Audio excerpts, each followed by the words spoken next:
Okay, good evening, everyone. Meeting is called to order.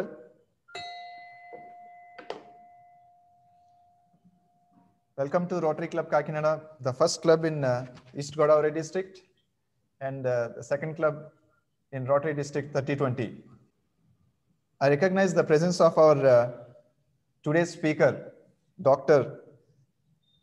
Rotarian Dr. M. Venkateswara Garu from Rotary Club Vijayanagaram, PDG Anjaney Murthy Garu, fellow members of our club, Rotarians from other clubs, Rotaractors, friends and family members, a warm good evening again. Today is the first meeting of Disease Prevention and Treatment Month, that is December.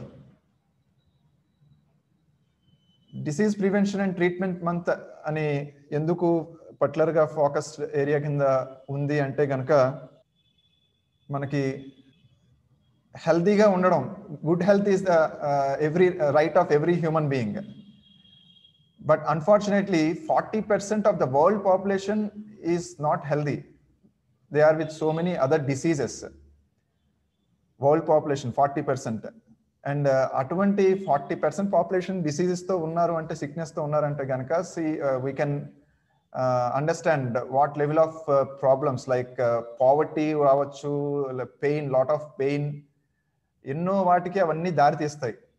మరి అంత major ఏరియాని rotary international designated month పెట్టి, అలాగే major అంటే small to major projects ఈ disease prevention కి treatment కి ఎన్నో ప్రాజెక్ట్స్ ఎన్నో ఏళ్ళ నుంచి చేస్తూ వచ్చింది. సో దీనికి మెంబర్స్ యొక్క సహకారంతో, అలాగే డాక్టర్స్ కానీ గవర్నమెంట్ సహకారంతో మోస్ట్లీ ఫస్ట్ ప్రివెంటివ్ థింగ్ చేస్తూ, దాంతోపాటు ట్రీట్మెంట్కి సంబంధించి హాస్పిటల్స్ పెట్టడం లాంటిది కానీ, లేదంటే బ్లడ్ బ్యాంక్స్ కానీ, ఎవరైతే అండర్ సర్వ్డ్ ఏరియాస్ ఉంటాయో అటువంటి ఏరియాస్లోకి రీచ్ అయ్యి ఈ హెల్త్ వైద్యపరమైన సేవలన్నీ కూడా అందించడం జరుగుతూ వస్తుంది. సో దాన్ని పురస్కరించుకుని డిసెంబర్ని ఒక మంత్ కింద డెసిగ్నేట్ చేశారు. దాన్ని ఈరోజు ఇనాగ్రేట్ చేయడానికి మనకి స్పీకర్ డాక్టర్ ఎం వెంకటేశ్వర గారు విచ్చేసి ఉన్నారు.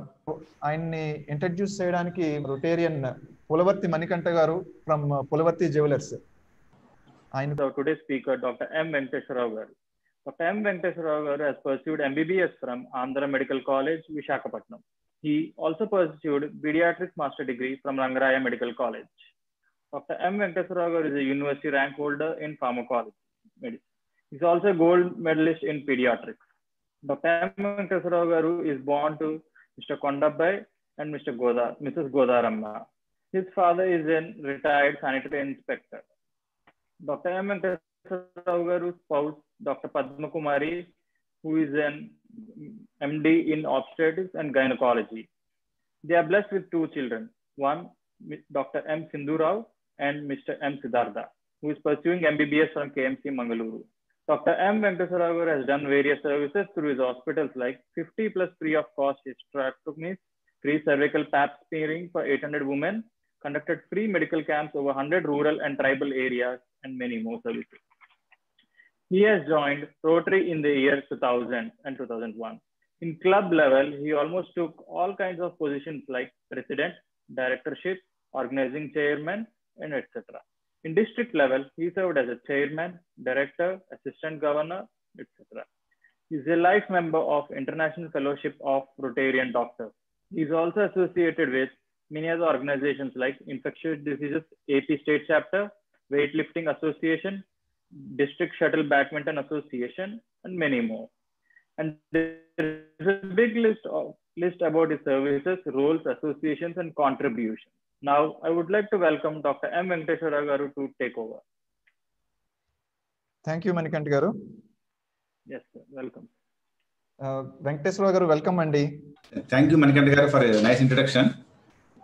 ఇప్పుడు యాక్చువల్గా మనం ఏదైతే ఈరోజు disease prevention and treatment month కింద మనం ఏదైతే మన రోటరీ ఇంటర్నేషనల్ వాళ్ళు డిజిగ్నేటెడ్ మంత్గా మనకి ఎప్పుడైతే చేశారో దానికి చాలా ఇంపార్టెన్స్ ఉన్నది. ఎందుకంటే వాళ్ళు ముందు చూపుతోటే మనకి డిసీజ్ ప్రివెన్షన్ అని చెప్పుకొచ్చారు. మన ఈ ప్రివెంట్ ఆస్పెక్ట్ గురించి మనం మాట్లాడుకుంటే రోటరీ ఇంటర్నేషనల్ ఫోర్ ఫ్రంట్ లో మనకి ఏదైతే పోలియో అన్న డిసీజ్ మనం ఎరాడికేట్ చేయడానికి ప్రివెంటివ్ గా మనం ఏదైతే మనం వ్యాక్సినేషన్ వేసామో, సో దాని మూలంగానే మనకి చాలా వరకు పోలియో మైలైటిస్ ఇండియాలో ఒక లాస్ట్ 10 years నుంచి మనకి ఆల్మోస్ట్ ఫ్రీ ఫ్రమ్ ఇండియా ఉన్నది. సో మన యాక్చువల్గా యాజ్ ఏ బయలాజికల్ గా హ్యూమన్ బీయింగ్ అసలు ఎంతకాలం బతకాలి అన్న పాయింట్కి వస్తే మనందరికీ చాలా ఆశ్చర్యం వేస్తుంది. మనకి బై నేచర్ మన ఒక జెనెటిక్ పొటెన్షియాలిటీ ప్రకారం మనం మినిమం 120 years బతకాలంటది. సో కాల్డ్ మనకి యాక్చువల్ 1930s లో మన హ్యూమన్ బీయింగ్స్ అందరూ కూడా 30 to 40 years లోనే చనిపోతుండేవాళ్ళు. కానీ గ్రాడ్యువల్ గా with quality of the management and ఎప్పుడైతే మన లైఫ్ స్టైల్లో మనకి చాలా వరకు మార్పులు జరిగినాయో, సో మన యొక్క లైఫ్ స్పాన్ అయితే పెరుగుకుంటూ వచ్చింది మనం. సో యాక్చువల్గా ప్రెసెంట్ ICMR వాళ్ళ ప్రకారం, వరల్డ్ హెల్త్ ఆర్గనైజేషన్ ప్రకారము మన ఇండియన్ స్టాండర్డ్స్ లో మన ప్రెసెంట్ 64 years and 69 years వరకు కూడా మనకి present average life span of the human being అని మనం చెప్పారు ఇండియన్ కంటెక్స్ట్ లో. అదే వెస్ట్రన్ కంట్రీస్ లో ఆల్మోస్ట్ 80 years వరకు కూడాను వాళ్ళకి యావరేజ్ లైఫ్ స్పాన్ అనేది చెప్పుకొచ్చారు. కానీ స్టిల్ మనకి 69 years దాటి 70s లో వచ్చిన తర్వాత నుంచి మనకి ఎక్కువ శాతం మార్బిడిటీ ఎక్కువ ఉన్నది. అంటే చాలా వరకు ఎక్కువ ప్రాబ్లమ్స్ తో ఫేస్ చేయడం. సెకండ్ ఏంటంటే క్వాలిటీ ఆఫ్ ది లైఫ్ లేదు, క్వాంటిటీ ఆఫ్ ది లైఫ్ మాత్రం మనకి 80 years వరకు 85 years వరకు బతుకుతున్నాం. కానీ మోస్ట్ ఆఫ్ ది టైమ్స్ మనకి ఏదైతే నాన్ కమ్యూనికబుల్ డిసీజ్ ఏదైతే మనం చెప్పుకుంటూ వచ్చామో, and cardiovascular diseases, cerebrovascular accidents కానీ, అలాగే క్యాన్సర్స్ కానీ, కిడ్నీ డిసీజెస్ కానీ, ఒబిసిటీ కానీ, గాల్ బ్లాడర్ డిసీజెస్ కానీ, ఇలాగ మల్టిపుల్ నాన్ కమ్యూనికబుల్ డిసీజెస్ అన్ని కూడాను మనకి ర్యాంపెంట్ గా పెరగడం మొదలుపెట్టింది. సో దాని యొక్క డిసీజ్ యొక్క ప్యాటర్న్ మనకి పెరుగుకుంటూ వచ్చింది. కానీ మన స్టిల్ మనం ఇప్పుడు 80 years వరకు బతుకుతున్నాము, 85 years వరకు బతుకుతున్నాము అంటే అందరూ కూడాను చాలా గ్రాండ్ గా చెప్పుకుంటాం. 85 years వరకు వాడు చాలా మంచిగా బతికాడు అని చెప్పుకుంటాం. బట్ మన యాక్చువల్గా లైఫ్ స్పాన్ ఎంత? మన 120 years. So 120 years life span ప్రకారం మనం నిజంగా మన పొటెన్షియాలిటీ, హ్యూమన్ బీయింగ్ పొటెన్షియాలిటీ ఉన్నప్పుడు ఈవెన్ 90 years లో చనిపోతున్నా కూడా ప్రిమేచ్యూర్ డెత్ కింద లెక్క. అలాంటిది మన అన్ఫార్చునేట్ గా Born Indians, especially Asian Indians, మనకు ఒక శాపం ఉంది. ఏ శాపం అంటే the incidents of the cardiovascular disease, CVD అంటారు, కార్డియోవాస్కులర్ డిసీజెస్ ప్రిడామినెంట్ NCD మన నాన్ కమ్యూనల్ డిసీజ్ లో ఎక్కువ స్పెక్ట్రమ్ ఆఫ్ ది డిసీజ్ దేంతో ఎక్కువ మందికి మరణాలు సంభవిస్తున్నాయని అనుకుంటే ఈ హార్ట్ అటాక్స్ తోటి, హార్ట్ ఎలిమెంట్స్ తోటి చనిపోతున్న వాళ్ళ శాతం మనకి ఎక్కువ ఉన్నది.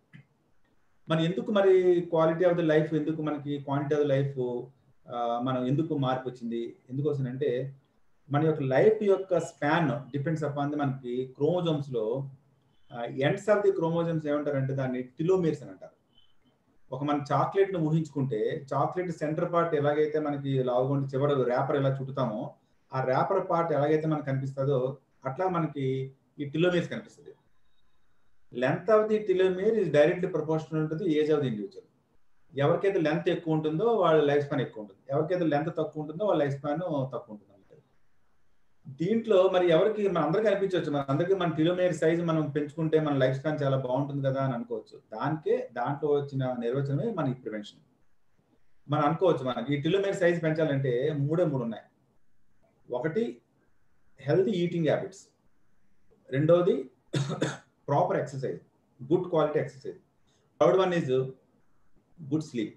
ఈ మూడు ఎవరైతే తూచా తప్పకుండా పాటిస్తారో వాళ్ళ యొక్క టిలోమీర్ సైజు కంపేర్ టు ది ఎవరైతే దీన్ని ఈ యొక్క డిసిప్లిన్ పాటించకుండా, ఈ మూడు పాటించకుండా ఎవరైతే ఉంటారో వాళ్ళ యొక్క టిలోమీర్ సైజు చిన్నగా ఉన్నదన్నమాట. రెండోది మనకు ఒక ప్రత్యేకమైన కొన్ని జీన్స్ మనకి క్యారీ అవుతున్నాయి, దాని కాదు థ్రిఫ్ట్ జీన్స్ అంటారు. థ్రిఫ్ట్, THRIFT, థ్రిఫ్ట్ జీన్స్ అంటారు. ఎందుకోసం ఏంటంటే మీరు అందరూ గమనించుంటారు, మన ఎంత హెల్దీ ఇండివిజువల్ అయినా సరే, ఎంత ఫిట్ గా ఉన్నా సరే, మన అందరికీ కూడా మనకి పొట్ట అనేది ఉంటుంది. మీరు అంతా గమనించి ఉండొచ్చు. ఎందుకోసం ఈ పొట్ట ఉంటుంది అని అంటే మనకి మన ఇండియన్స్ చాలా సంవత్సరాలు, అంటే మన 10,000 సంవత్సరాలు, 20,000 సంవత్సరాలు, 1,00,000 సంవత్సరాల క్రితము మనం చాలా కరువు కాటకాల్లో బాధపడి మనంతా బయటకు వచ్చాం. అంటే మన యాన్సిస్టర్స్ మన కోసం ఎన్నో సాక్రిఫైస్ చేసి మనకి ఈ రోజు ఈ క్వాలిటీ ఆఫ్ ది లైఫ్ ని మనకి ఇవ్వడం జరిగింది అనమాట. కానీ ఏమైంది, కాలక్రమేణా ఎప్పుడైతే మనిషి చాలా డ్రాట్స్, ఫెమైన్స్, వరదలు, ఈ యొక్క అన్నిటిని ఈ నేచర్ విరుద్ధంగా ఏదైతే మనిషి చేస్తున్నాడో దాని నుంచి వచ్చిన నష్టాలు ఇవన్నీ కూడా చవి చూశాడు. ఇవన్నీ జరగడం మూలంగా ఏమవుతుందంటే మనిషి స్టార్వేషన్ ఎక్కువ కాలం బతికాడు. ఎప్పుడైతే మనిషి స్టార్వేషన్ లో బతికాడో మన యొక్క బాడీలోని జీన్స్ స్లోగా మాడిఫై అవడం మొదలుపెట్టాయి. ఏ విధంగా మాడిఫై అని అనుకుంటే స్టోర్ అనే మెకానిజంకి మాడిఫై చేయబడింది. అంటే ఎప్పుడైనా సరే మనకు కరువు వస్తుందనంటే మనం ఎలాగైతే నిల్వలు ఉంచుకుంటాం మన యొక్క ఇంట్లో, అలాగే మన శరీరం కూడా, మన శరీరానికి ఎప్పుడైతే కరువు సిగ్నల్స్ వెళ్తాయో, అంటే స్టార్వేషన్ సిగ్నల్స్ వెళ్తాయో, హంగర్ సిగ్నల్స్ వెళ్తాయో, ఆటోమేటిక్ గా మన యొక్క బ్రెయిన్ నుంచి వచ్చిన సిగ్నల్స్ ఏమవుతుందంటే స్టోర్ అని అంటారు. ఈ స్టోర్ అన్న దాంట్లోకి వస్తే ఏమవుతుంది, మనం ఏదైతే ఆహార అలవాట్లో మార్పు చేస్తామో ఆ ఆహారం మన శరీరానికి సూట్ అవుదాం అనుకుంటే ఏమవుతుందంటే ఆటోమేటిక్ గా మనకి బాడీ ఫ్యాట్ రూపంలో డిపాజిట్ అయిపోతుంది.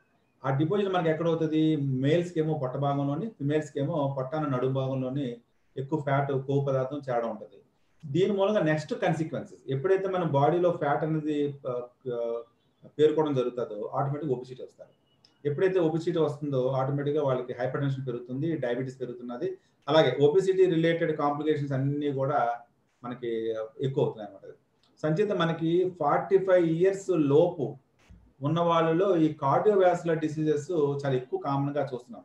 మీరు అందరికీ ఒక మంచి సైంటిఫిక్ పాయింట్ ఏంటంటే, ఎవరైతే 60 years వరకు కూడా వాళ్ళకి హైపర్ టెన్షన్ కానీ, ఒబిసిటీ కానీ, ఈ షుగర్ కానీ లేకుండా కానీ మనం జీవించగలిగితే 60 బర్త్డే అయ్యేసరికల్లా కూడా ఈ 3 లక్షణాలు కానీ మనిషి లేకుండా కానీ ఉంటే మాత్రము వాడికి లైఫ్ స్పాన్ 80-90 years వరకు కూడా ఏ ప్రాబ్లమ్స్ లేకుండా వెళ్తారు.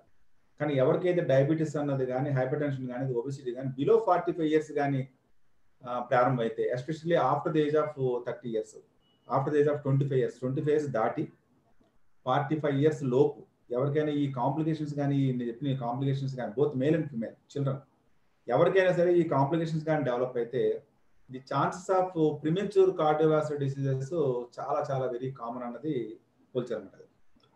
సో అంచేత మనం ఏమవుతుందంటే, ఎప్పుడైతే మనకి బాడీలో ఈ ఫ్యాట్ అనేది స్టోర్ అవడం అనేది జరుగుతుంది కాబట్టి ఫ్యాట్ స్టోర్ అవ్వకుండా చూసే మార్గాలు మనం పాటించాలి. అలాగా ఇంకా చెప్పాను, హెల్దీ ఈటింగ్ హ్యాబిట్స్ చూసుకోవాలని చెప్పాను. అంటే మంచి ఆహార అలవాట్లు ఉండాలి, ఎక్సర్సైజ్ ఏమో ప్రాపర్గా చేయాలి. మనం చాలా మంది అనుకుంటారు మనం వాకింగ్ చేస్తున్నాను, నేను రెగ్యులర్గా రోజు నడుస్తూనే ఉంటానండి, రోజు మినిమం ఎక్సర్సైజ్ చేస్తాను అంటారు, కానీ దట్ ఈస్ నాట్ సఫిషియెంట్. అందుకు ప్రాపర్ అన్నాను. ప్రాపర్ అంటే అర్థం ఏంటంటే మన బాడీకి మనం ఛాలెంజ్ చేసుకోవాలి. ఈ రోజు మనం నడుస్తున్నప్పుడు 1 kilometer 20 minutes నడిస్తే రేపు అది 18 minutes నడిచేటట్టుగా మన బాడీ ఛాలెంజ్ చేయాలి. మన బాడీకి ఉన్న ఒక ప్రత్యేకమైన పరిస్థితి ఏంటంటే ఈజీ అడాప్టబిలిటీ, చాలా ఫాస్ట్ గా అడాప్ట్ అయిపోవడానికి అది ప్రయత్నం చేస్తుంది అన్నమాట. ఇలాంటి వాటన్నిటి నుంచి కూడా మనం ఇన్ని ప్రతికూల పరిస్థితుల నుంచి కూడా ఎప్పుడైతే మన శరీరాన్ని మనం ప్రివెంటివ్ మెజర్లో తీసుకెళ్తామో ఆటోమేటిక్గా మనం చాలా వరకు ప్రాబ్లమ్స్ రాకుండా ఉంటుంది. ఇప్పుడు మనం ఎక్స్క్లూజివ్ గా ప్రివెన్షన్ అంటే మనం ఎవరికైతే యంగర్ ఏజ్ గ్రూప్ లో మనకి 45 years దాటిన తర్వాత వచ్చే నష్టాలని మనం ముందుగా డిటెక్ట్ చేయగలం. అదే కదా మన యొక్క మెయిన్ ప్రివెన్షన్. అంటే ఇప్పుడు మన యంగేజ్ లో ఉన్న వాళ్ళు ఎవరైనా సరే, యూత్ ఎవరైతే ఉన్నారో వాళ్ళకి ఫ్యూచర్ లో జబ్బులు రాకుండా ఉండాలనుకుంటే ఏం చేయాలి అంచేత మనం చేయాల్సింది ఏంటంటే, మేల్స్ కి ఫిమేల్స్ కి మనం కంపేర్ చేస్తే మేల్స్ లో కార్డియోవాస్కులర్ డిసీజెస్ అంటే non communicable diseases compare to the females చాలా ఎక్కువ ఉంటున్నాయి. రెండోది ఈ యొక్క ఏదైతే మనము ఈ నాన్ కమ్యూనికబుల్ డిసీజ్ ఎక్కడ ఏరియాలో ఎక్కువ ఉన్నదంటే అర్బన్ ఏరియాస్ లో చాలా విస్తృతంగా ఎక్కువ ఉన్నది.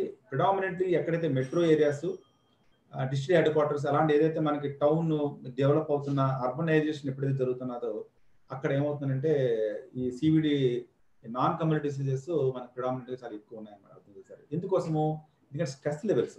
మన స్ట్రెస్ అంటే మనం ఏమనుకుంటాం, జాబ్ మూలంగా వచ్చే స్ట్రెస్ అని అనుకుంటాం. కాదు, పొల్యూషన్ మూలంగా వచ్చిన stress, noise level stress, peer group మనకి స్ట్రెస్, ఇలాంటివి ఎన్ని యొక్క స్ట్రెస్ ఫ్యాక్టర్స్ మన అన్నింటినీ కూడా, స్మోకింగ్, ఇవన్నీ కూడా మనకి సెడెంటరీ లైఫ్, ఇవన్నీ కూడా మనకి ఏమవుతుందంటే అర్బనైజేషన్, ఇండస్ట్రియలైజేషన్ జరుగుతున్న కొద్ది ఇది డైరెక్ట్ ప్రపోర్షన్ అయిపోయింది. అంచేత ప్రిమెచ్యూర్ సివిడి ఇది మోర్ కామన్ అర్బన్ ఏరియా.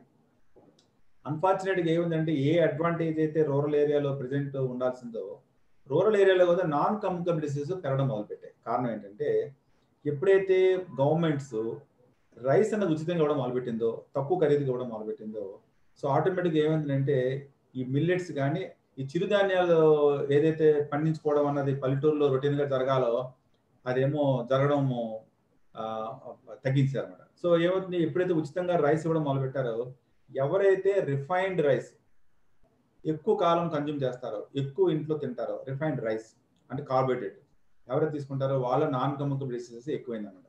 అందుకని ఈవెన్ రీసెంట్గా లేటెస్ట్గా రీసెర్చ్లో కూడా ఏం తేల్చారంటే ఎవరికైనా సరే మన నాన్ కమ్యూనికబుల్ డిసీజ్ రాకూడదని అనుకుంటే ఫస్ట్ అండ్ ఫార్మోస్ట్ చేయాల్సింది ఏంటంటే కార్బోహైడ్రేట్ శాతం బాగా తగ్గించాలి. అంటే మనకి రైస్ ఈటర్స్ కాబట్టి, ఎస్పెషల్లీ సౌత్ ఇండియన్స్ మనంతా రైస్ ఈటర్స్ కాబట్టి రైస్ క్వాంటిటీ మనం తగ్గించాలి. వెజిటబుల్స్ అండ్ ఫ్రూట్స్ క్వాంటిటీ మనం పెంచాలి. అంటే ఫైబర్ కంటెంట్ ఉన్న ఆహారం తీసుకోవాలి. దాంతో మనం తీసుకున్న రైస్ కూడా తీసుకుంటే ఆ మాత్రం రైస్ తగ్గించమని చెప్పాను. బట్ ఆ మాత్రం తీసుకున్న రైస్ కూడా ideal is single pound rice. ఏదైతే దంపుడు బియ్యం అంటామో single pound compare to the brown rice. Brown rice కంటే సింగిల్ పౌండ్ రైస్ ఏదైతే ఉంటుందో దాని యొక్క ఫైబర్ స్మూత్ గా ఉంటుంది. బ్రౌన్ రైస్ లో ఉన్న ఫైబర్ క్వాంటిటీ థిక్ గా ఉంటుంది. సో బాడీ కూడా మనం ఎక్కువ రెస్పాండ్ అవ్వాల్సిన పరిస్థితికి అయితే బ్రౌన్ రైస్ ని మనం మెటబలైజ్ చేయాల్సిన దానికి ఎక్కువ ఎనర్జీ లెవెల్స్ మనం వాడుకోవాల్సి వస్తుంది. అంచేత ఏమవుతుందంటే కరెంట్ రికమెండేషన్ ఏంటంటే సింగిల్ పౌండ్ రైస్ అది మనం వాడుకోగలిగితే చాలా వరకు ప్రాబ్లమ్స్ ఉంటుంది.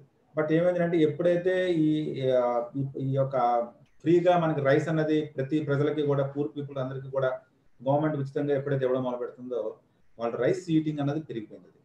సో ఆటోమేటిక్గా ఏమైందంటే ఈ ఎన్సిడి డిసీజెస్ ఇప్పుడు రూరల్ ఏరియాస్ కూడా మనకి ప్రివలెన్స్ మనకి పెరగడం మొదలుపెట్టింది. రెండోది మనకి especially retired employees versus unemployed అంటే రిటైర్డ్ పీపుల్.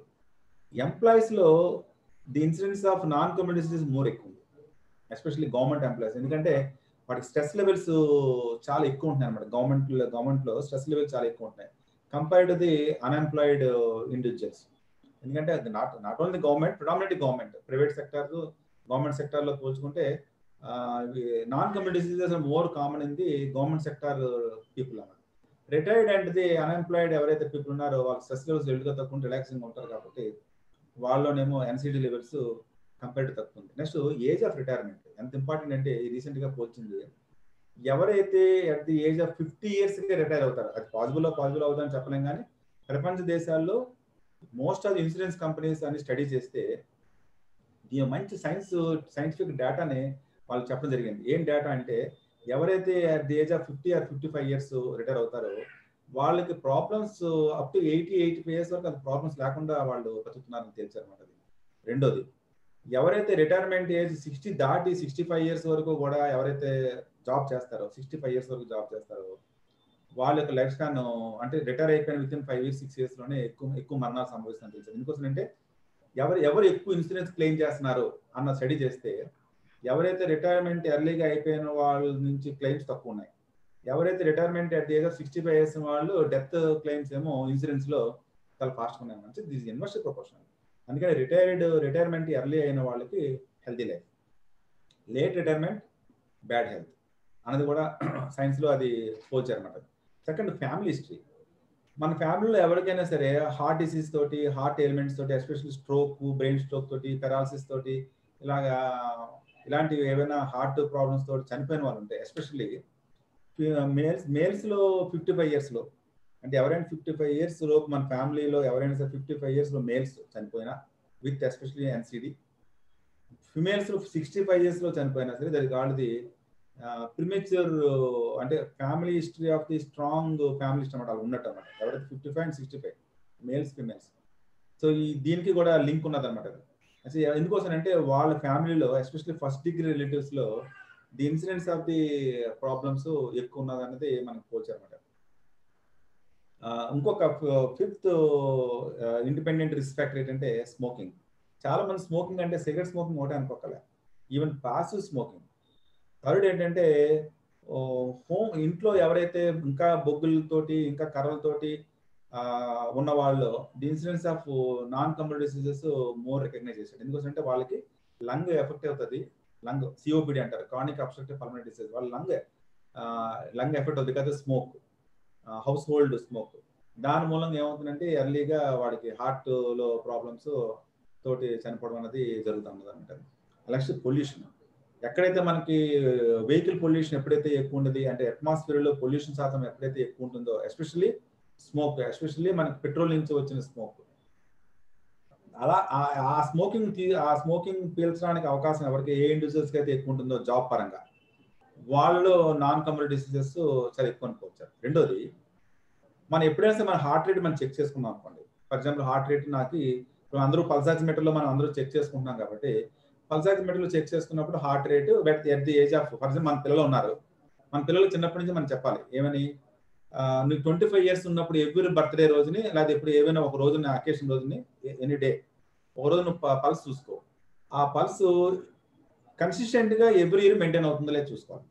ఫర్ ఎగ్జాంపుల్ ఈ ఇయర్ లో నా పల్స్ రేటు 75 ఉండి నెక్స్ట్ ఇయర్ కామ్ గా ఉండి కూల్ గా ఉండి ఏ ప్రాబ్లమ్స్ లేనప్పుడు కూడా నా పల్స్ రేట్ 75 ఉండాలి. ఆ next year down the line ఎన్ని ఇయర్స్ పెరుగుతున్నా కొలితే మన హార్ట్ రేట్ లో మార్పు రాకూడదు. అంటే హార్ట్ యొక్క కంట్రాక్టివిటీ అంత పర్ఫెక్ట్ గా ఉన్నదని చెప్పచ్చు అనమాట. ఎప్పుడైతే హార్ట్ రేట్ పెరిగింది అనుకోండి, అంటే 80, 85, 90, 95 అలాగా గ్రాడ్యువల్ గా పెరుగుతుందంటే వాళ్ళందరూ అదే ఎర్లీ ఇండికేషన్ అనమాట, వాళ్ళకి హార్ట్ అటాక్ రావడానికి అవకాశం ఉంటుంది. ఎప్పుడైనా సరే మనం ఎప్పుడైనా ఏదైనా కారణం ఇన్సూరెన్స్ తీసుకోవడానికో ఎల్ఐసి పాలసీ తీసుకోవడానికో మనం ఎప్పుడైనా ఈసీజీ తీసుకుంటే ఈసీజీలో కూడా మనకి ఎస్టీ చేంజెస్ ఉన్నాయనుకోండి ఈసీజీలో, అప్పుడు దాన్ని ఏమంటారు, హెల్దీగా ఉన్న ఇండివిజువల్కి ఏం చెప్తారంటే ఇది నాన్ స్పెసిఫిక్, దీని పెద్ద మనం పట్టించుకోకలేదు, ఇది ఓన్లీ ఎర్రర్ అని చెప్పేస్తారు అనమాట. సో ఈసీజీ ఎర్రర్ అని చెప్పేస్తారు. కానీ ఎప్పుడైనా సరే రికరెంట్ ఎప్పుడైనా మన దాన్ని మళ్ళీ కౌంటర్ చెక్ చేసుకోవాలనుకుంటే ఎప్పుడైనా ఎప్పుడైనా మనం ఈసీజీ చేసుకున్నప్పుడు ఆ ఎస్టీ చేంజెస్ అన్నది కానీ మళ్ళీ లేకపోతే పర్వాలేదు, కానీ కన్సిస్టెంట్ గా ఎస్టీ చేంజెస్ కానీ ఈసీజీ రికార్డ్ అయ్యి ఏసిమ్టమాటిక్ మనకి ఏ ప్రాబ్లమ్స్ ఉండవు. బట్ ఈసీజీలో మనకి ఎస్టీ చేంజెస్ ఉన్నాయని కానీ తెలిస్తే మాత్రము that is also early indication అది ప్రిమిచ్యూర్ సివిడి, అంటే వాడికి హార్ట్ అటాక్ ఫ్యూచర్ రావడానికి అవకాశం ఉంటుంది అనేది పోల్చారు. మనం ఎప్పుడైనా బ్లడ్ శాంపిల్స్ మనం చెక్ చేసినప్పుడు మన కొలెస్ట్రాల్ లెవెల్స్ నార్మల్ రేంజ్ కంటే ఎక్కువ ఉన్నా, నార్మల్ రేంజ్ కంటే తక్కువ ఉన్నా, చాలా మంది ఏమనుకుంటారంటే మన బాడీలో కొలెస్ట్రాల్ తక్కువ ఉంటే బెటర్ హెల్తీ అని అనుకుంటారు. కొనం ఈవెన్ ఈ సివిడి కొలెస్ట్రాల్ లెవెల్స్ తక్కువ ఉన్న వాళ్ళలో కూడా the incidence of CVD is more compared to the normal cholesterol levels. అలాగే హై కొలెస్ట్రాల్ లెవెల్స్ ఇంకా రెండింటితో మనం కంపేర్ చేసుకుంటే high cholesterol levels low cholesterol compare చేసుకుంటే low cholesterol levels people are premature గా సివిడి రావడానికి అవకాశం ఉంటుంది అనేది పోల్చారు అన్నమాట. అలాగే మన బ్లడ్ గ్లూకోజ్ లెవెల్స్ మనం చాలా వరకు ఏం చేస్తామంటే నార్మల్ ఫాస్టింగ్ లో ఎప్పుడైనా బ్లడ్ షుగర్ చెక్ చేసుకున్నా లేదా ర్యాండమ్ గా మనం ఎప్పుడైనా మనం చెక్ చేసినప్పుడు షుగర్ లెవెల్స్ లోయర్ రేంజ్ కంటారు, అంటే రేంజ్ ఉండొచ్చు మనకి, అంటే నార్మల్ గా ఫాస్టింగ్ బ్లడ్ షుగర్ 80 to 120 ఉండాలని అన్నారు అనుకోండి. సో ఆ ఫాస్టింగ్ బ్లడ్ షుగర్ ఉండాల్సిన దాంట్లో మనకి టువర్డ్స్ అప్పర్ రేంజ్ ఉందనుకోండి, బట్ నార్మల్ కింద కన్సిడర్ చేస్తాం, బట్ టువర్డ్స్ అప్పర్ రేంజ్ ఉన్నది. అప్పర్ రేంజ్ ఉన్న వాళ్ళు కూడా హై ఛాన్సెస్ ఆఫ్ ప్రిమేచ్యూర్ మనకి సివిడి. అలాగే ఎప్పుడైనా సరే బ్లడ్ లో కానీ మన సీరం క్రియేట్ అంటే కిడ్నీ సంబంధించిన సీరం క్రియేటిన్ లెవెల్ చెక్ చేస్తే ఎప్పుడు మనకు రేంజ్ ఉంటుంది. ఎప్పుడైనా సరే బ్లడ్ టెస్ట్లు చేయించుకున్నప్పుడు ఎప్పుడైనా సరే రేంజ్ లో ఉన్నప్పుడు లోయర్ రేంజ్ లో ఉన్నామా అప్పర్ రేంజ్ లో ఉన్నామా ఒకసారి పరీక్ష చేసుకోండి. రొటీన్ గా ల్యాబ్ వాళ్ళు ఇచ్చిన రిఫరెన్స్ వాల్యూస్ ఆ కంపెనీ ఆ ఇన్స్ట్రుమెంట్ ఒక రకమైన ఏజ్ గ్రూప్ కి రికార్డ్ చేస్తారు. ఫర్ ఎగ్జాంపుల్ పవన్ చెక్ చేసినట్టుగా డాక్టర్ వెంకటేశ్వరరావుకి సీరం క్రియేటిన్ ఒకే లెవెల్లో ఉండాలని లేదు, ఎందుకంటే ఏజ్ డిఫరెన్స్ ఉంటుంది కాబట్టి. So age appropriate serum creatine levels మనం చెక్ చేసుకోవాలంటే చాలా వరకు ప్రాక్టికల్స్ రాదు. అందుకనే మనం ఎలా రికగ్నైజ్ చేస్తామంటే సీరం క్రియేటిన్ లెవెల్స్ మన రేంజ్ చెక్ చేసినప్పుడు లోయర్ రేంజ్ లో ఉన్నదా అప్పర్ రేంజ్ లో ఉన్నది. మనం ఏం చేస్తాం, రేంజ్ నార్మల్ రేంజ్ లో ఉన్న దాంట్లో అప్పర్ రేంజ్ లో ఉన్నదంటే మనం దాన్ని రీచెక్ చేసుకోవాలి. మనం అటెన్షన్ లోకి మన ప్రివెన్షన్ లోకి మనం 100% వెళ్ళిపోవాలి. ఇంకొకటి ఏంటంటే మనకి జనరల్ గా మన పాపులేషన్ లో మనకి ఎప్పుడైనా ఐస్ మనం గమనిస్తే మనకి ప్యూపుల్ ఉంటుంది, బ్లాక్ మనకి కార్నియా ఉంటుంది.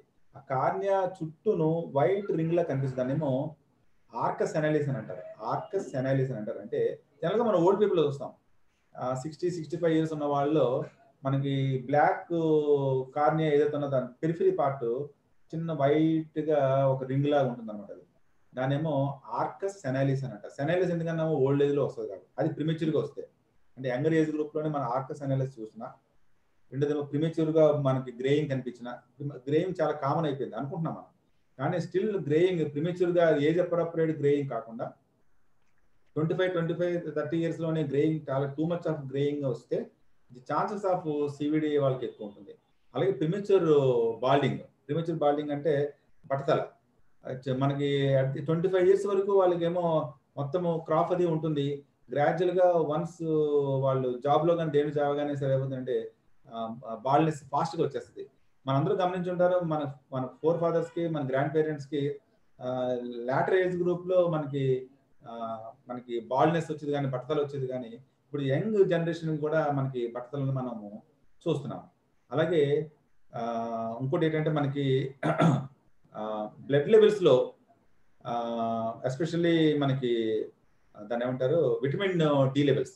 మనం అంతా ఏమనుకుంటున్నాము నార్మల్గా విటమిన్ డి లెవెల్స్ తక్కువ ఉన్న వాళ్ళకి మార్బిడిటీ ఎక్కువ ఉంటుంది అని మనం ఇప్పటిదాకా అనుకుంటున్నాం. అంటే వాళ్ళకి ప్రాబ్లమ్స్ ఎక్కువ ఉంటాయి. ఈవెన్ మన కరోనా టైంలో కూడాను అందరూ విటమిన్ డి కంపల్సరీగా తీసుకోవాలి. ఎందుకోసం అంటే ఓవరాల్గా 95% ఆఫ్ ఇండియన్ పాపులేషన్కి చాలా very low levels of the vitamin D levels మనం చూసాం. కానీ ఎవరికైనా సరే వైటమిన్ డి లెవెల్స్ నార్మల్గా ఉండాల్సిన దానికంటే ఎక్కువ ఉంది అనుకోండి. నార్మల్గా ఉండాల్సిన లెవెల్స్ కంటే విటమిన్ డి లెవెల్స్ ఎక్కువ ఉంటాయి. Both vitamin D2 and D3. అలాగే ఈ ఎప్పుడైతే విటమిన్ డి లెవెల్స్ కానీ బ్లడ్లో కానీ శాంపిల్స్లో మనం నార్మల్ రేంజ్ కంటే జనరల్గా అయితే ఇంక్లూడింగ్ మనం ఎవరు చెక్ చేసుకున్నా సరే మన దగ్గర కూడా లో లెవెల్స్ ఉంటుంది. బట్ ఎవరికైనా హై లెవెల్ ఉన్నదని అంటే there is high chances of cardio CVD diseases మనకి చాలా వెరీ కామన్ అనేది మనం పోల్చడం జరిగింది. అలాగే ఎస్పెషల్లీ ఇండిపెండెంట్ రిస్క్ ఫ్యాక్టర్ ఇంకోటి పోల్చింది ఏంటంటే సిట్టింగ్ ఎలోన్. అంటే మనకి కూర్చోవడం అన్నది ఎక్కువ ఎవరైతే హ్యాబిట్గా ఉంటుందో అలా కూర్చుండిపోవడం. ఇప్పుడు ఎట్టి పరిస్థితుల్లోనే ఎవరైనా సరే మోర్ దాన్ 30 minutes ఒకే సిట్టింగ్ పోస్టుల్లో ఎవరైతే ఉన్నారో ద ఛాన్సెస్ ఆఫ్ సివిడి ఎక్కువ ఉన్నదని పోల్చారు. అందుకనే even sitting is an independent risk factor అని పోల్చారు. ఇది ఆల్మోస్ట్ ఈక్వల్ టు స్మోకింగ్ ఎంతైతే డ్యామేజ్ జరుగుతుందని మనం చెప్పాము అంతే డ్యామేజ్ సిట్టింగ్ ఉంది. అందుకని మనం ఏం చేస్తాము అంటే మన వర్క్ ప్లేస్లో అది వ్యాపారం అవనివ్వండి, హాస్పిటల్ అవనివ్వండి, నేనైనా ఎవరైనా సరే హాఫ్ అన్ అవర్ అయిన తర్వాత ఏం చేయాలంటే మనం బాడీని స్ట్రెచ్ చేసుకోవాలి, 100% స్ట్రెచ్ చేసుకోవాలి, లేకపోతే లెగిచాలి, లేకపోతే నడాలి. అందుకని ఆ వర్క్ స్పేస్ ఎన్విరాన్మెంట్ని కూడా మనం ఇంప్రూవ్ చేసుకోవాలన్నమాట. హాఫ్ అన్ అవర్ అయ్యేసరికల్లా గంట కొట్టినట్టు మనం లెగిచిపోయి మనం కాసేపు ఒక 2-3 minutes నడిచి లేకపోతే కాసేపు 2-3 minutes స్ట్రెచ్ చేసుకొని మళ్ళీ మనం చేసుకోవాలి.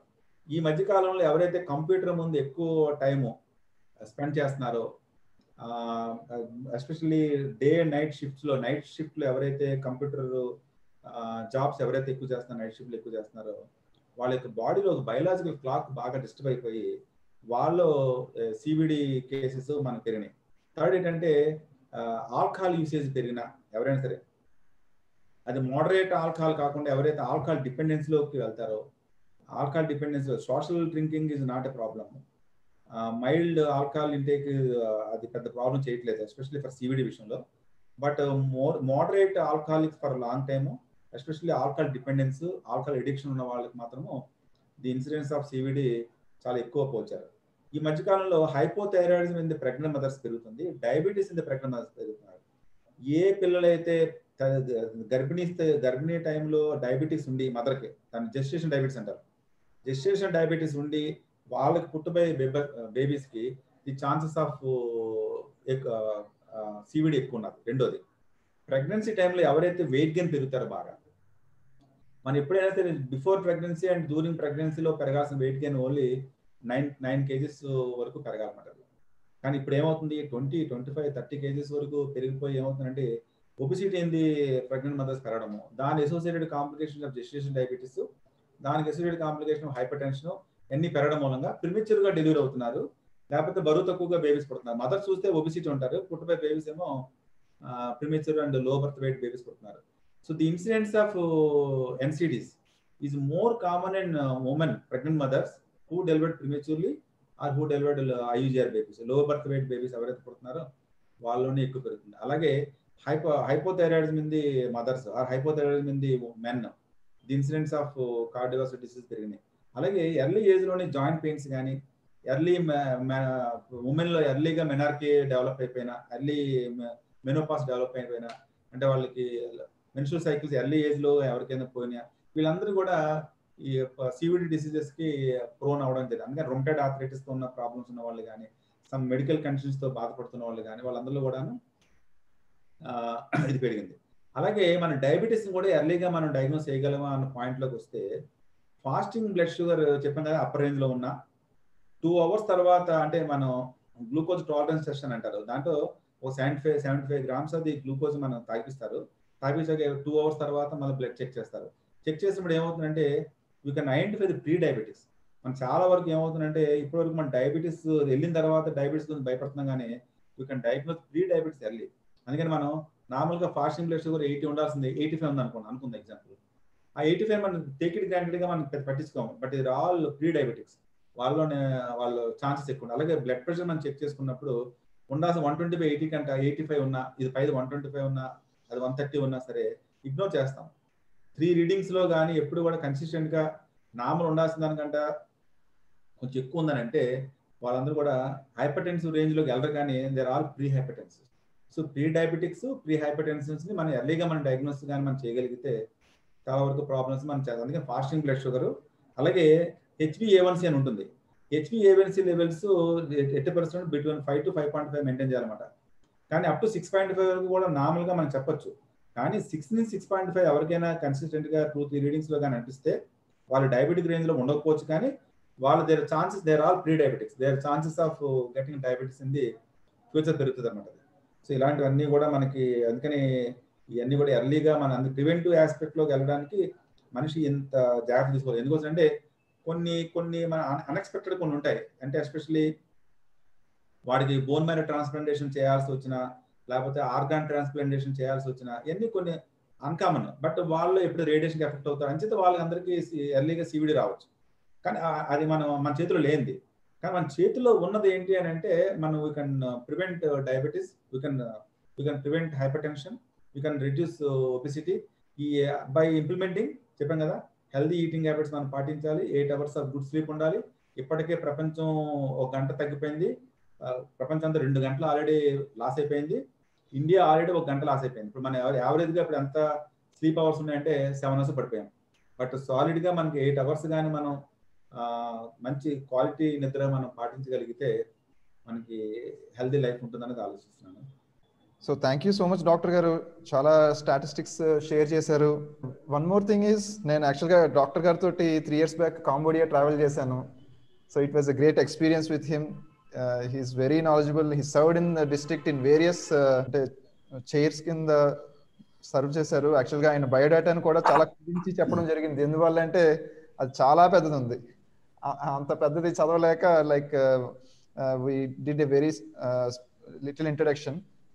ఆయన రీసెంట్గా పోలియో చైర్ కింద కూడా చేసి చాలా చక్కని ఫండ్ రైజింగ్ చేశారు, polio fund raise. And doctor గారు గుడ్ ఈవినింగ్, టిక్కు హియర్ అండి. Sir good evening sir. Sir చిన్న one small clarification. Do you think the quality of food available in today's world, whether it be a groceries or vegetables, does it have an impact on NCD? Yes అంటే చాలా మంచి question అండి. యాక్చువల్గా అది ఏంటంటే మనం ఏం చెప్తున్నాము, అందరూ కూడా డైటరీ హ్యాబిట్స్ మార్చుకోవాలి, క్వాలిటీ ఫుడ్ తినాలి అని అంటున్నాం. కానీ అసలు what is meant by quality food అన్న దగ్గర అందరూ ప్రశ్న ఉండిపోయింది. ఎందుకంటే తీసుకుంటున్న ఫ్రూట్స్ అన్ని కూడా కార్బొనేట్ చేసి మనకి ఫ్రూట్స్ ఇస్తున్నారు. అంటే ప్రిమేచ్యూర్గా రైపనింగ్ చేసి మనకి ఇస్తున్నారు, లేకపోతే దానికి స్మోక్ ఎక్స్పోజ్ చేసి మనకి ఇస్తున్నారు. రెండోదేమో రైస్ ఏమో పాలిష్డ్ రైస్ ఇస్తున్నారు. జంక్ ఫుడ్స్ పెరిగింది. చూసారు ఈ రోజే మనకి ఒక ఇంటర్నేషనల్ ఆర్గనైజేషన్ స్టడీస్లో టాప్ మోస్ట్ కంపెనీస్ అన్నింటిలోని కూడా హనీ, తేనె, మనం ఎప్పుడైతే మన తేనె చాలా మంచిదని భావిస్తున్నాం మనందరూ కూడాను, టాప్ మోస్ట్ 13 కంపెనీస్లో అడల్ట్రేషన్ జరుగుతుందని పోల్చారు. మన సోకాల్ దాబరు, హిమాలయ, ఈ పతాంజలి ఇవన్నిటిలో కూడా బోల్డ్ అంత కంటామినేట్స్ ఉన్నాయని చెప్పడం జరిగింది అనమాట. అంటే మనం తాగే నీళ్లు డౌట్ఫుల్ అండి. ఇప్పుడు ఏమవుతుంది, మనం RO వాటర్ తాగుతున్నాం.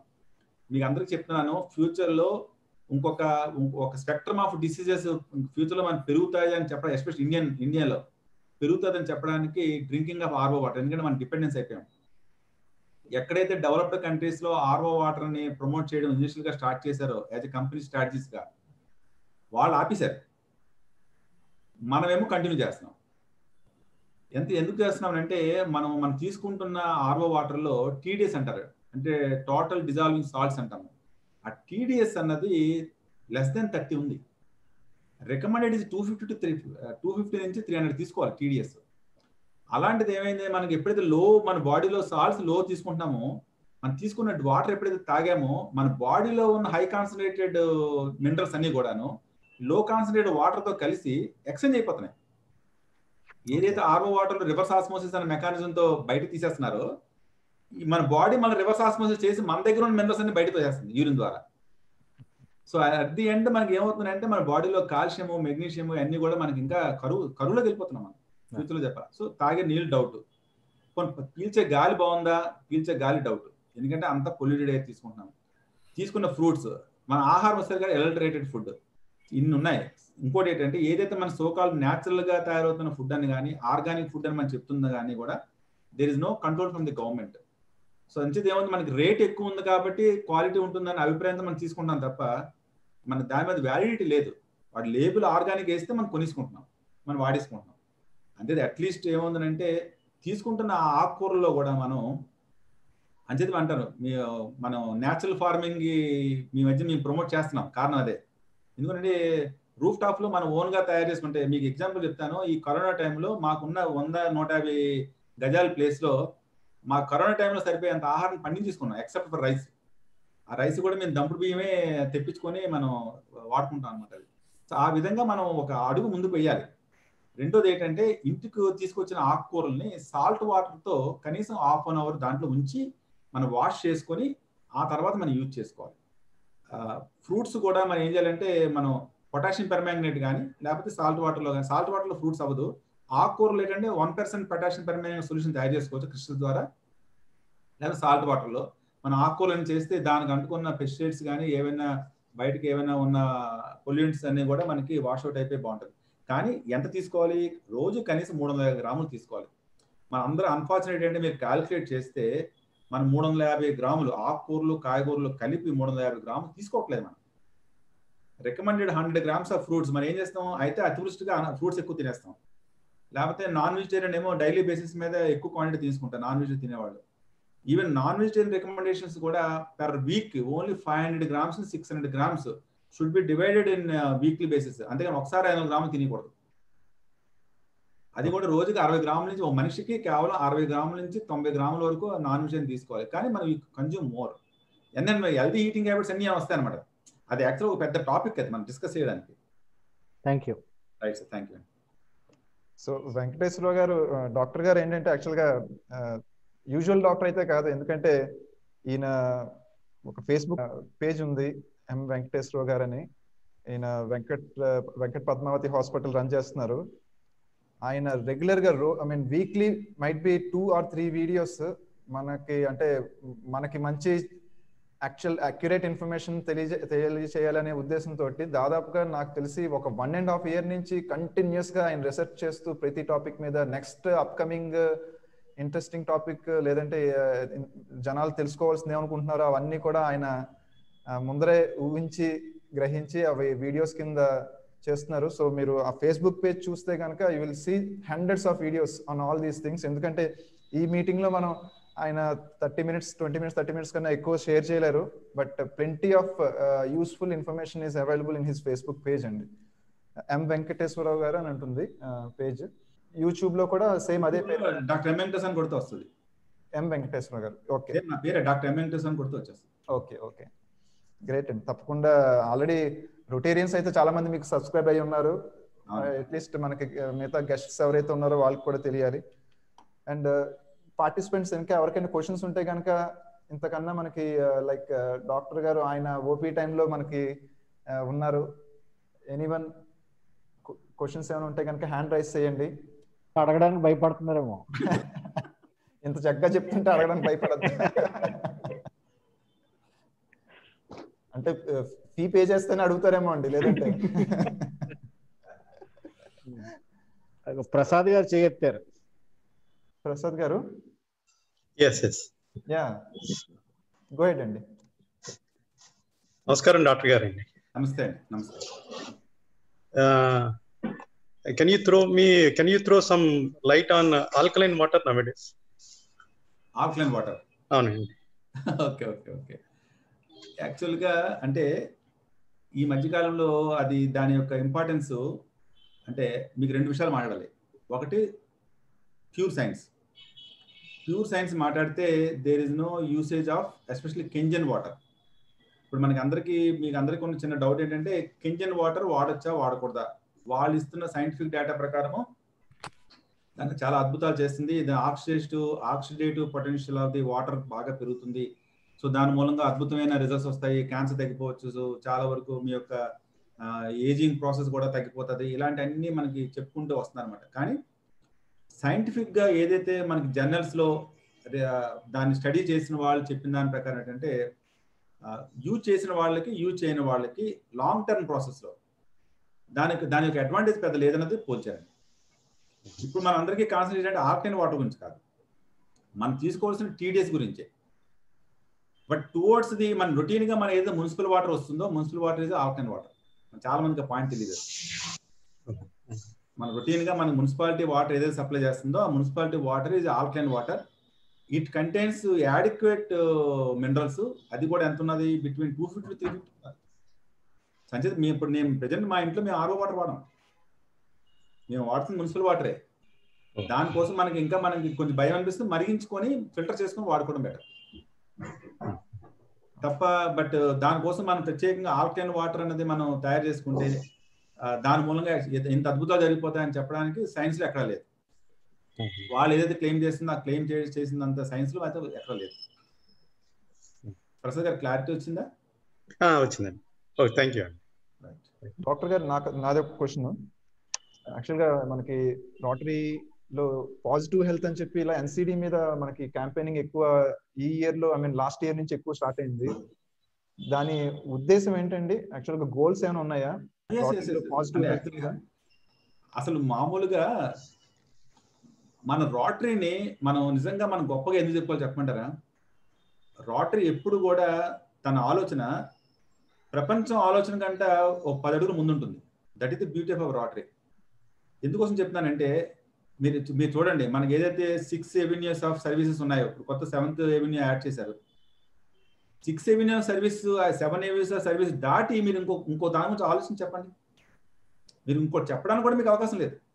మా మెడికల్ లిటరేచర్లో కాదు కదా, జనరల్లో కానీ ఎక్కడ కూడా ప్రపంచం అంతా సుస్థిరంగా ఉండాలి అన్న దగ్గర స్టార్ట్ చేసి మనిషి చివరి ఎలా బతకాలన్న దాని నుంచి ప్రతి ఎవెన్యూ కూడా మనం కవర్ చేసుకొచ్చింది. దాంట్లో ప్రపంచాన్ని ఒక అలారం వచ్చింది మా అందరికీ కూడా. ఒక దాన్ని ఏమంటారు, డేంజర్ బెల్స్ మోగిని. ఏమని? Incidents of the cardiovascular disease sudden గా పెరగడం మొదలుపెట్టాయి. ప్రిమిటివ్ డెత్స్ పెరగడం మొదలుపెట్టాయి. 24 years లోనే డెత్స్ పెరిగిన మొదలుపెట్టాయి. చిల్డ్రన్ లో హైపర్ టెన్షన్, డయాబెటీస్ పెరగడం మొదలుపెట్టింది. మీకు ఆశ్చర్యం వేస్తుంది, 2 months బేబీ మాకు రీసెంట్ గా వచ్చిన బేబీకి షుగర్ లెవెల్స్ 540 ఉన్నాయి. మాకు ఇప్పుడు even 10 years, 3 years, 4 years children with diabetes వస్తున్నారు. అంతకుముందు చిల్డ్రన్ లో only type 1 insulin dependent diabetes ఉండేది. అంటే అడల్ట్స్ కి వచ్చే డయాబెటీస్ ఉండేది కాదు పిల్లల్లో. ఇప్పుడు ఏమైంది, 10 years, 12 years, 13, 15 years ఉన్న వాళ్ళు డయాబెటీస్ పెరిగింది. Second, huge consumption of the junk foods. మీకైతే ఫాస్ట్ ఫుడ్స్ ఏదైతే మనం అంటున్నామో అవి కన్జంప్షన్ విపరీతంగా పెరిగిపోయింది. మనుషులు న్యాచురల్ ఫుడ్స్ తినేదానికంటాను, especially children, young adults, younger age group, మనం వీఆర్ వెరీ ఫార్చునేట్. ఏంటంటే మనం మంచి ఆహారం తిన్నాము, ఇప్పుడు చెడు ఆహారం తినడానికి మనకి ఎదురుగా దొరుకుతుంది. కానీ పిల్లలకి మంచి ఆహారం దొరకట్లే, ఎంత మనకి జంక్ ఫుడ్స్ దొరుకుతున్నాయి. జంక్ ఫుడ్స్ లో ఏం జరుగుతుంది? జంక్ ఫుడ్స్ లో ఏముంటుంది? టేస్ట్ బాగుంటుంది. దాంట్లో ఏదైతే మనకి దాంట్లో ఫ్యాటీ యాసిడ్స్ ఉన్నాయో ఆ ఫ్యాటీ యాసిడ్స్ ఓన్లీ 1% మన శరీరానికి అవసరం. మనకి శరీరానికి కేవలం 1% అవసరమైన దాన్ని మనం 30 times మనం ఎక్కువ తింటున్నాం ఆహారంలో. ఆ ఫ్యాట్స్ ఎప్పుడైతే మనం తింటున్నామో ఆటోమేటిక్గా మన డిసీజెస్ అన్నది కూడా పెరిగిపోయింది అనమాట. సో ఓవరాల్ గా by 2020 23 million people in the world died simply because of only one reason, heart attack తోటి. సెకండ్ ఫేజ్ లో క్యాన్సర్స్ పెరిగిపోయింది విపరీతంగా క్యాన్సర్స్ పెరిగిపోయినాయి, విపరీతంగా క్రానిక్ కిడ్నీ డిసీజ్ పెరిగినాయి. సో ఓవరాల్ గా మనిషి ఎటుపక్క వెళ్తున్నాడు అనే ప్రపంచం అంతా ఒకసారి చూస్తే జబ్బుల వైపు వెళ్తున్నాడు, హెల్త్ వైపు వెళ్ళట్లేదు, క్వాలిటీ ఆఫ్ హెల్త్ వైపు వెళ్ళట్లేదు. అందుకని మనం ప్రివెన్షన్ మీకు గవర్నమెంట్ ఆఫ్ ఇండియా కానీ వీళ్ళందరూ చెప్పడానికి ముందే, మన రోటరీ చెప్పడానికి ముందే 2 years ముందు నుంచి నేను ప్రివెంటివ్ ఆస్పెక్ట్ గురించి నేను తపన పడుతున్నాను. అందుకని నేను ఆల్రెడీ more than 250 videos ఉన్నాయి, ఓన్లీ ప్రివెంటివ్ వీడియోస్. మనిషికి జబ్బు వస్తే వైద్యం కాదు గొప్పతనం, జబ్బు రాకుండా ఏం చేయాలన్న దాని గురించి స్మాల్ టిప్స్ ఉంటాయి. ఆ టిప్స్ కూడా తెలియక జనాలు అందరూ కూడా అనారోగ్యం పాలవుతున్నారు అనమాట. అంచేత మనం వెళ్తున్న డైరెక్షనే మంచి డైరెక్షన్ వెళ్తుంది. ఈ అలారమ్స్ ఏదైతే మోగుతున్నాయో, డేంజర్ బెల్స్ మోగుతున్నాయో, మనం ఈ pre diabetics and pre hyper tension లెవెల్లో మనం డయాగ్నోస్. అందుకే మనం NCD క్యాంప్స్ పెట్టుకున్నాం. NCD క్యాంప్స్ ఏం చేస్తున్నాము, ప్రతి వాళ్ళకి డయాబెటీస్, నో యువర్ నెంబర్ అని 4 చూడమంటున్నాం, హైట్ చూడమంటున్నాము, వెయిట్ చూసి దాన్ని బట్టి BMI క్యాలిక్యులేట్ చేయమంటున్నాము, వాడి యొక్క షుగర్ లెవెల్స్ ఎలా ఉన్నాయో చెక్ చేసుకుంటున్నాము, వాడి యొక్క BP ఎంత ఉందో చెక్ చేసుకుంటున్నాం. ఈ 4 మనం ఎప్పుడైతే వాడికి తెలుసుకుని ఎర్లీగా ప్రీ డయాబెటిక్స్ లో ఉంటే కంట్రోల్కి వెళ్ళిపోవచ్చు, ప్రివెంట్ ఆస్పెక్ట్లోకి వెళ్ళిపోవచ్చు. అంత మంచి మెకానిజంలోకి వెళ్ళింది అది. అందుకే లాస్ట్ ఇయర్ నాకు ఫార్చునేట్ ఏంటంటే నేను ఎన్సిటీ చైర్మన్ గా ఉండి విజయనగరంలో మోర్ దెన్ 100 మెడికల్ క్యాంప్స్ చేశాను. ఎక్సలెంట్ అండి. మోర్ దెన్ 100 ఎన్సిటీ క్యాంప్స్ చేశాను. Great sir.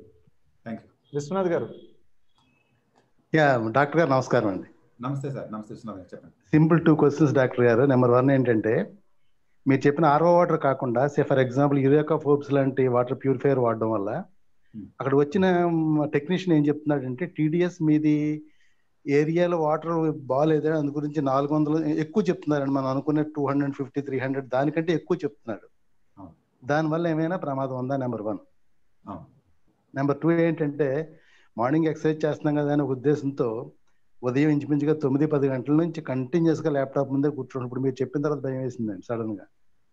ఎక్సర్సైజ్ చేస్తున్నాం కదా మనం రోజు అనుకుంటున్నాం, ఎవరి హాఫ్ అన్ అవర్కి ఖచ్చితంగా స్ట్రెచ్ చేయాలి బాడీని, అదర్వైజ్ లేచి నడవాలనేది మాత్రం it is a morning exercise చేసినా కూడా this is a must. You mean to say must. అదే మొదటిది అయితే యూరియా ఫోర్బ్స్ వాటర్ ప్యూరిఫైయర్. అదే మీరు ఏదైనా సరే ఫర్ ఎగ్జాంపుల్ ఇంట్లో మనం అందరం కూడా ఆర్ఓ వాటర్ కి డిపెండ్ అయ్యాం. అంటే మనం యాక్సెప్ట్ చేయాల్సిన పాయింట్ ఏంటంటే మన ఇప్పుడు ఏదో మీకు మున్సిపల్ వాటర్ తాగండి చాలా మంచిదని చెప్పాను అని చెప్పినంత మాత్రం మీరు రేపు వెళ్ళి మీరు మున్సిపల్ వాటర్ తాగలేరు. ఎందుకంటే మనం చాలా సంవత్సరాలు పెట్టి మన ఆర్ఓ వాటర్ కి మనం అలవాటు పడిపోయాం. అందుకే మనం చేయాల్సిన పని ఏంటంటే వాడిన టీడీఎస్ ని 250 to 300 కి మనం అడ్జస్ట్ చేయమని చెప్పాలి. మనం ఏం చేస్తున్నాం, టేస్ట్ ఫ్యాక్టర్ మూలంగా ఏం చేస్తున్నాం అంటే టీడీఎస్ తగ్గించేస్తున్నాం. టీడీఎస్ తగ్గిపోతున్న కొద్దీ టేస్ట్ పెరుగుతుంది. అంతే మనం ఏం చేస్తున్నాం, ఆటోమేటిక్ వాడు టీడీఎస్ తగ్గించేస్తాడు వాడు. అందుకనే అమ్మేవాడికి తెలుసు నేను తప్పు చేస్తానని. అంతే మనం ఏం చేయాలంటే బాబు నాకు టీడీఎస్ మీ 250, 300 పెట్టండి, అట్లీస్ట్ ఆర్ఓ సిస్టమ్ మూలంగా వాటర్ కొంచెం ప్యూరిఫై వస్తుంది నాకు, అంటే కొంచెం మంచి బ్యాక్టీరియా వైరస్ లేకుండా వస్తుంది, ఈ టీడీఎస్ మాత్రం 250, 300 పెట్టండి అని మనం చెప్పాలి. ఓకే, థ్యాంక్ యూ డాక్టర్ గారు. Sir before we close the session one more question అండి. ఈ రోజు టాపిక్ మనది ఎంగేజ్ లో ఎన్సిడి ఎలా ఐడెంటిఫై చేయాలి అనేది. మీరేమైనా ఒక 3 or 5 టిప్స్, ఒక అంటే ఎంగేజ్ అంటే మీరు అన్న ఎంగేజ్ ఏంటి, is it 15 to 20 or 30 to 40 ఆ ఏజా? అసలు ఐడెంటిఫికేషన్ అనేది అంటే ఇప్పుడు మనం ఏదైతే బిఎంఐ ఇటువంటివన్నీ చెక్ చేస్తున్నామో అది ఏ ఏజ్ నుంచి చెక్ చేసుకోవడం స్టార్ట్ చేయాలి? Very good question Pavan. యాక్చువల్గా దీంట్లో 2 కేటగిరీ ఆఫ్ పీపుల్ కి మనం యాక్చువల్గా స్టడీ చేశారు. ఒకటి between 5 to 10 years children between 5 to 10 years, తర్వాత ఏమో 10 to 25 years. ఈ 2 ఏజ్ గ్రూప్స్ ని వాళ్ళు చెక్ చేసినప్పుడు ఓన్లీ 4 పారామీటర్స్ చెక్ చేశారు. వాళ్ళ యొక్క వెయిట్, వాళ్ళ యొక్క ఫాస్టింగ్ బ్లడ్ షుగర్, వాళ్ళ ఉన్న ట్రైగ్లిజరైడ్ అండ్ అంటే లిపిడ్ ప్రొఫైల్. మీకు ఇంకా ఈజీగా అర్థం అవడానికి ఈ 4 పారామీటర్స్ వాళ్ళు చెక్ చేస్తే వాళ్ళకి అబ్నార్మల్ గా రిజల్ట్స్ వచ్చినాయి. ఏంటి విధంగాను, ఒకటి ఇప్పుడు మన పిల్లలు ఉన్నారు, ఎగ్జాంపుల్ ఎక్కడ దాకా ఎందుకు మన పిల్లలు ఉన్నారు, మన పిల్లలు నిజంగా హెల్తీగా ఉన్నారని చెప్పడానికి ఏంటి ఏమైనా ఆధారాలు ఉన్నాయా? మనం ఏమనుకుంటున్నాము, వాడికి జలుబు రాలేదు, దగ్గు రాలేదు, జ్వరం రాలేదు, ఇదే హెల్తీ అనుకుంటే కాదు. ఇంటర్నల్ గా బాడీలో జరిగిన చేంజెస్ మనం ఎర్లీగా మనం ఐడెంటిఫై చేయగలిగితే, దానికి ఏం చేశారంటే ఈ 4 పారామీటర్స్ స్కూల్ లెవెల్లో, మన నిజంగా కూడా స్కూల్లో మనం ఎవరైనా ప్రోగ్రామ్ చేద్దాం అనుకున్నప్పుడు ఈ స్కూల్ లెవెల్లో ఈ 4 గాను మనం చెక్ చేసి వాళ్ళ యొక్క అందరి పారామీటర్స్ మనం చెక్ చేసుకుని, ఎవరైతే బిఎంఐ ఆ ఏజ్ అప్రాప్రియేట్ కంటే ఎక్కువ ఉన్నారో పిల్లలు, ఎవరికైతే కొలెస్ట్రాల్ లెవెల్స్, ట్రైగ్లిజరైడ్ లెవెల్స్ ఎక్కువ ఉన్నాయో, ఎవరికైతే షుగర్ లెవెల్స్ ఉండాల్సిన దానికంటే కొంచెం హైయర్ లెవెల్లో అప్పర్ రేంజ్ లో ఉన్నాయో, వీళ్ళందరినీ పట్టుకోవాలి, టార్గెట్ చేయాలి. వాళ్ళు ఎప్పుడైతే మనం పట్టుకుంటామో వాళ్ళని మనం క్లోజ్ గా మనం ఫాలోఅప్ చేసి వాళ్ళు minimum 60 minutes of exercise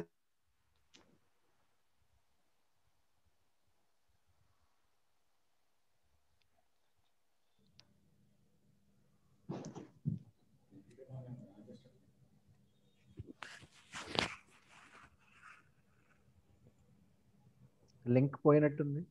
yeah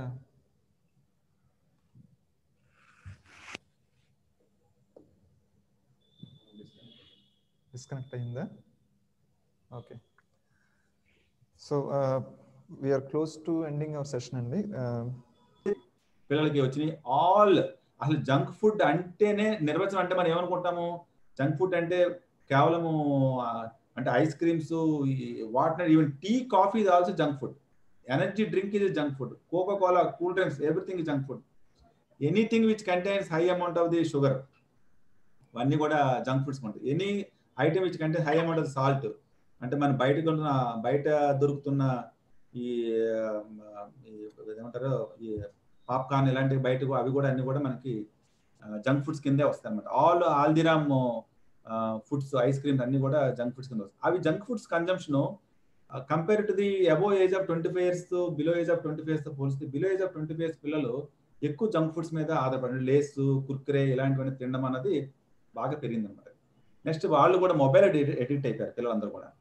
ఎంతవరకు అడిక్ట్ అయిపోయారంటే మీరు కావాల్సింది గమనించండి, వాడు తిని తినకపోయినా ఉంటారంటారు తప్ప మొబైల్ ఇంట్లో లేకుండా ఉండరు. ఆ యొక్క మంచి అట్మాస్ఫియర్ మనం పిల్లలకి కలిగేయాలన్నమాట. సో మొబైల్ అనేది డేలో అది ఓన్లీ పర్పస్ ఆఫ్ మొబైల్ ఏంటంటే మనం ఇన్ఫర్మేషన్ ఎక్స్చేంజ్ చేసుకోవడానికి తప్ప దాని మీద పూర్తి స్థాయిలో డిపెండ్ అవ్వకూడదు. ఎందుకోసంటే ఫ్యూచర్లో వీళ్ళందరూ కూడా సివియర్ మయోపీ వచ్చేస్తుంది, ఐసైట్ డేంజరస్ ఐసైట్ వచ్చేస్తుంది పిల్లలందరూ కూడా. బై ఇయర్ 2030కి 30% ఆఫ్ ది చిల్డ్రన్ అందరికి కూడా పెద్ద పెద్ద భూతద్దలు వచ్చేస్తాయి. కారణం ఏంటంటే వాళ్ళు ఇంటి దగ్గరికి వస్తే టీవీ దగ్గర చూస్తున్నారు, లేదా మొబైల్ దగ్గర చూస్తున్నారు, పుస్తకాల దగ్గర చూస్తున్నారు, స్కూల్కి వెళ్తే బోర్డు దగ్గర చూస్తున్నారు. అన్ని చూడటం అనేది దగ్గరే. ఇంకా దూరం అన్నది ప్రపంచంలో దూరం అనే కొండలు, గుట్టలు, బయట ప్రపంచము ఇలాంటివన్నీ చూడడం మానేశారు. సో ఐలో ఉన్న సెంటర్స్ ఏవైతే ఉన్నాయో అది దగ్గర వాటికి అలవాటు పడిపోయి దూరం చూడడానికి డెవలప్మెంట్ అయిపోయింది బ్రెయిన్లో. సో అందరూ కూడా సివియర్ మయోపియా రావడానికి అవకాశం ఉంటుంది అనమాట. అంచేది మన పిల్లల్ని ఎర్లీగా మనం టార్గెట్ చేస్తే ఇంకోటి ఉంది, లేటెస్ట్ ఇంకోటి ఏంటి వచ్చిందంటే ఈవెన్ అల్ట్రాసౌండ్ ఎగ్జామినేషన్ అది కెరోటిడ్ ఆర్టరీ. మనం ఏదైతే హార్ట్ నుంచి బ్రెయిన్కి వెళ్ళే ఆర్టరీ ఇలా పెడితే మన పల్స్ తగులుతుందో కెరోటిడ్ ఆర్టరీ అంటామో, ఆ కెరోటిడ్ ఆర్టరీ యొక్క సైజును కూడా గమనిస్తే కొంతమంది నేరోని గమనించారు. ఆ నేరో ఎవరికైతే ఉన్నదో వాళ్ళ లక్షణాలు ఉండవు. ఇప్పుడు ఫ్యూచర్లో వాళ్ళకి అందరికీ ఎర్లీగా హార్ట్ అటాక్ రావడానికి అవకాశం ఉంది. ఎన్ని సో మెనీ ఇన్వెన్షన్స్ వచ్చి వాళ్ళు పిల్లవాడికి జబ్బు లేదని చేర్చాలంటే ఈ 4 ఇంపార్టెంట్. ఇంకా ఫర్దర్గా వెళ్ళాలనుకుంటే ఈ బ్లడ్ లో కొన్ని వేరేగా ఎంజైమ్ టెస్ట్ ఉన్నాయి, అది మనకు అనవసరం ప్రస్తుతానికి. సార్ సారీ టు సే మీరు చాలా భయపెట్టేశారు మొత్తానికి. ఎవరు చెప్తున్నారు? పవనా? ఎవరు? నేనే పవనే చెప్తాను సార్. ఏం భయపెట్టాను? నిజంగా నిజం చెప్పాను. ఈ టాపిక్ పెట్టేకి పనిచేస్తుంది మా పిల్లాడి కోసం, లేదంటే మా రొటీరియన్స్ కూడా ఖచ్చితంగా ఆ యంగ్ ఏజ్ లో ఉన్న వాళ్ళకి ఏం పెట్టాలి అంటే నేను అనుకునేది లైఫ్ గోస్ ఆన్. ఎందుకు ఈ ఫాస్ట్ ఫుడ్స్ ఇవన్నీ వచ్చాయంటే గనక because of the limited time of the parents. ఇవన్నీ కుక్ చేసి ఇంట్లో సొంతంగా పెట్టలేక ఉన్నప్పుడు కొంచెం ఇంట్లో ఆ మారాన్ని తగ్గించడానికి ఇలాగ ఫాస్ట్ ఫుడ్స్ పెట్టడం జరుగుతుంది. సో ఇప్పుడు మనం ఐడెంటిఫై చేసినా కూడా సొల్యూషన్ ఏ రకంగా ఇవ్వగలుగుతాం పేరెంట్స్ కి? వాళ్ళకేమో తక్కువ టైం ఉంది, ఇవన్నీ వండి పెట్టి అన్ని చేసేంత టైం లేదు, ఓపిక ఉండదు because of the job stress or various other things. దీనికి నేను ఆన్సర్ చెప్తాను పవన్. యాక్చువల్గా పీపుల్ ఆర్ 2 కాన్ఫ్లిక్ట్స్ లో ఉన్నారు. What is life and what is career. People అందరూ కెరీర్ చుట్టూ వెళ్తున్నారు. ఎవరైతే కెరియర్ అన్న దాని డిపెండెన్స్లోకి వెళ్తున్నారో వాళ్ళ లైఫ్ కోల్పోతున్నారు. కోల్పోయిన లైఫ్ ని తిరిగి తెచ్చుకోలేమన్న సంగతి తెలుసుకునేసరికి వాళ్ళ జీవితం అయిపోతుంది. సంచిత ఏమవుతుందంటే life and career should be balanced. At the end మీరు ఎలా బతుకుతున్నారు, మీ మనసు మీకు ఎలా చెప్తుంది అన్నదే మోర్ ఇంపార్టెంట్. కానీ ఎంత సంపాదిస్తున్నామో, ఎన్ని గంటలు వర్క్ చేస్తున్నాము, దాన్ని ఎంతవరకు మనం తీసుకెళ్తున్నాము అన్నది అది ఇమ్మీడియట్ అయిపోతుంది. ఈ కరోనా వచ్చాక మీకు చెప్తాను ఎగ్జాంపుల్. సింపుల్ హాస్పిటల్ బెడ్ గురించి, ఆక్సిజన్ సిలిండర్ గురించి లక్షలు ఇస్తామని ఉన్నారు. ఏమైపోయింది డబ్బు అంతనప్పుడు? అప్పుడు అర్థమైంది అందరికి health is more important than wealth అని. 2 ఇంపార్టెంట్. మొదట్లో 3 చెప్పేవాళ్ళం, హెల్త్ ఉండాలి, వెల్త్ ఉండాలి అండ్ రిలేషన్షిప్ ఉండాలని. హెల్త్ అన్నది మీకు అందరికీ చెప్పినప్పుడు చెప్పిందంతాను. వెల్త్ పరిమితం, ఎందుకంటే మనం సర్వే అవ్వాలి కాబట్టి. కానీ దాని వెనక పడిన వాళ్ళందరికీ లైఫ్ రిలేషన్షిప్ పోతున్నారు. Third relationship. మనందరూ చేస్తున్నంత ఏంటి? ఫెలోషిప్. ఇప్పుడు ఈ రోజు నేను మాట్లాడుతున్నానంటే ఆల్మోస్ట్ 22 members తోటి నేను మంచి రిలేషన్షిప్ నేను మెయింటైన్ చేస్తున్నాను. ఈ రిలేషన్షిప్ మూలంగా ఏమవుతుంది? ఫ్యూచర్లో వెంకటేశ్వర అంటే సరికల్లా మీకు అభిప్రాయం, పవన్ అంటే నాకు అభిప్రాయం, టిక్కు గారు అంటే ఒక అభిప్రాయం. ఇలాంటి అభిప్రాయాలు అంటే మనకు కలగడం కానీ బికాస్ ఆఫ్ అవర్ ఫెలోషిప్. ఈ రిలేషన్షిప్ అనేది చాలా చాలా ఇంపార్టెంట్. ఈ రిలేషన్షిప్పే ఈ కోవిడ్ టైంలో నన్ను బాగా వాడుకున్నారు. మన రోటరీ మెంబర్స్ ఎవరైతే సిక్ అయ్యారో వాళ్ళందరికీ ఫస్ట్ ఎవరు జ్ఞాపకం వచ్చారంటే వెంకటేశ్వర జ్ఞాపకం వచ్చాడు. ఇప్పటికీ నేను ధైర్యంగా పౌరంగా గర్వంగా చెప్పుకోగలుగుతాను నేను, ఎందుకంటే వాళ్ళకి భరోసా ఇవ్వగలిగాం మనం. అదే people are even watching Facebook and Dr. గారు. ఏంటి sir? It is also live on Facebook. చాలా మంది Rotarians are working on Facebook also. Okay, thank you. Number of Rotarians, not only on Zoom. Okay okay. అయితే మనం కూడా ఒక ఆలోచనలోకి వెళ్ళాలి sir. ఎందుకంటే లైఫ్ ఈజ్ చెప్పాం కదా, మనం ఉండాల్సిన లైఫ్ లో ప్రిమెచ్యూర్గా చచ్చిపోతున్నాం. మనం ఉండాల్సిన 120 years లో మనం ప్రిమెచ్యూర్ గానే చచ్చిపోతున్నాం. ఈవెన్ 80 years బతుకుతున్నాం అనుకుంటున్నాం కానీ గొప్పగా, బట్ ప్రిమెచ్యూర్గా చచ్చిపోతున్నాం. ఉన్నంతకాలం మనం ఎంతవరకు బాగా చేసాము, at the end of the day మనం ఎంత ఆనందం పొందాము అన్నది దట్స్ మోస్ట్ ఇంపార్టెంట్. మీకు 1,00,000 రూపాయలు సంపాదించిన తర్వాత కూడా నిద్ర పట్టకపోతే ఏం చేస్తారండి? ఏం చేస్తారు? మీరు ఏం చేయలేదు. ఆ నిద్ర పట్టకపోవడం వల్ల ఎఫెక్ట్ మనకు కనబడుతుంది కదా. అందుకని life should be balanced. Second, life is multi dimensional. Life అంటే ఓన్లీ సంపాదన కాదు, లైఫ్ అంటే మల్టీ డైమెన్షన్. అన్నీ అనుభవించాలి. అనుభవించాలంటే మీరు ఇంకో అర్థం తీసుకోకూడదు. ట్రూ సెన్స్, పాజిటివ్గా. షూర్ అండి. Thank you. So thank you so much, sir, for your valuable time and visiting our club. Your last visit is in 2018 it seems అండి. మీరు పోలియో చైర్ కింద ఉన్నప్పుడు క్లబ్ కి వచ్చారు. విజయనగరం నుంచి మీరు 5 members వచ్చారు. Yes. It was a fantastic event and thanks again for visiting our club online. Definitely గా మీరు చెప్పిన వాటిలో మంచి విషయాల్ని మన పార్టిసిపెంట్స్ ఇంక్లూడింగ్ మీ తీసుకుని వాటిని అప్లై చేయడానికి ఖచ్చితంగా ప్రయత్నిస్తాము. And we look forward to have some more such beautiful planned sessions, Sandy. So once again, thank you.